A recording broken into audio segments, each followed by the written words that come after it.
اگه شما هم از تیرگی ناحیه تناسلی رنج میبرید و دوست دارین یه کارایی بکنید که رنگ ناحیه خصوصی یه مقدار روشن‌تر بشه، لطفاً تو این ویدیو با من همراه باشین.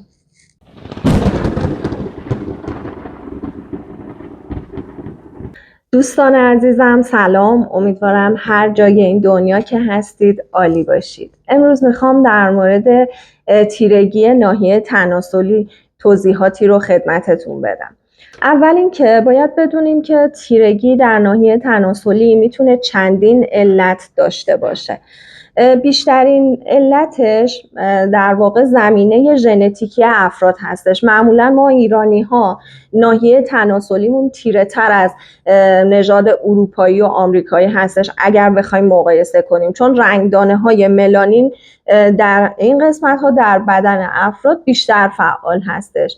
علتهای بعدی که برای تیرگی ناحیه تناسلی میتونیم نام ببریم که جدیداً ایجاد شده باشه، ممکنه افزایش سن، بارداری های متعدد و استفاده از ژیلت برای از بین بردن موهای ناحیه تناسلی و استفاده از لباس های تنگ و چسبان و رنگ تیره نام ببریم. عفونت‌های مکرر در افراد هم میتونه باعث ایجاد خارش و تیره تر شدن ناحیه تناسلی بشه. این نکته‌ای که باید در مورد درمان تیرگی ناحیه تناسلی بدونیم این هستش که باید بدونیم این پروسه اولا زمانبر هستش و باید تعداد جلسات رو کامل کنید و دوم این که فکر نکنید که 100% قرار هست تیرگی ناحیه تناسلی بهبود پیدا بکنه. حتی با روش‌های ترکیبی، یعنی چندین روش رو همزمان استفاده کردن، هم نهایت بین 50 تا 60% میتونیم تیرگی این ناحیه رو بهبود ببخشیم. خیلی ها میپرسن که چند جلسه باید برای تیرگی ناحیه تناسلی به پزشک مراجعه کنیم.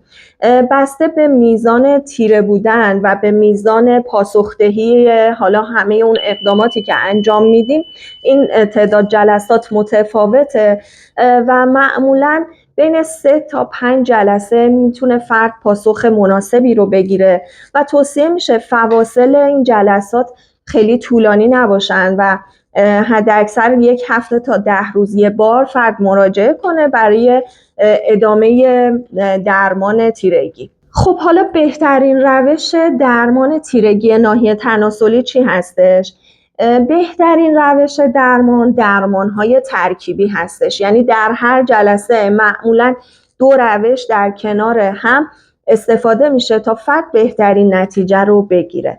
چه درمان‌هایی رو میتونیم برای تیرگی ناحیه تناسلی استفاده کنیم؟ قبل از اینکه در مورد انواع درمان‌های تیرگی ناحیه تناسلی توضیحاتی رو بدم خدمتتون، ازتون خواهش میکنم من رو لایک کنید، سابسکرایب کنید و برای هر کی که دوست دارید این ویدیو رو بفرستین.